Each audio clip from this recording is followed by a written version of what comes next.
the counties as well. But bila shaka itakuwa ni burudani la kukata na shoka kule Eldoret, kwa hivyo usikose kuhudhuria ama kutazama burudani hilo hapa KTN. Nataka tuangazie taarifa nyingine ambapo viongozi wa serikali kuu katika eneo bunge la Garsen, kaunti ndogo ya Tana Delta katika kaunti ya Tana River, wameshauriwa kuhakikisha kuwa chakula cha msaada kinawafikia wananchi wote wanaohitaji bila ubaguzi.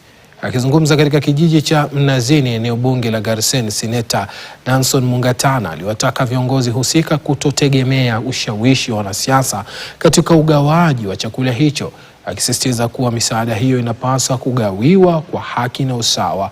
Kauli hiyo inajiri kufuatia madai kuwa chakula cha msaada kinatolewa kwa jamii moja pekee katika eneo bunge la Garsen, hali inayozua maswali kuhusu uwazi na usawa katika zoezi hilo. Na tujue ya kwamba tunataka kutoa mwito kwa administration ya Tana River, musipelekwe na pua ya wanasiasa. Hii chakula ni ya watu wote, ndivyo ambusivyo? Na hatutaki administrators wao wanashikwa na kupelekwa na watu. Mbona kwingine hatusikii hizi kelele?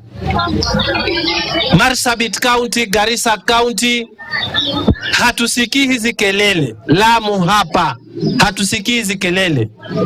Lakini hapa Tana River, haswa hapa Garsen constituency, wananchi wamelalamika ya kwamba kuna problem katika administration, ya kwamba chakula kinapelekwa bila kufuata zile taratibu ambazo zimepangwa. Tunataka kila mahali hii chakula iwekwe sawasawa vile ambavyo ilipangwa kutoka Nairobi.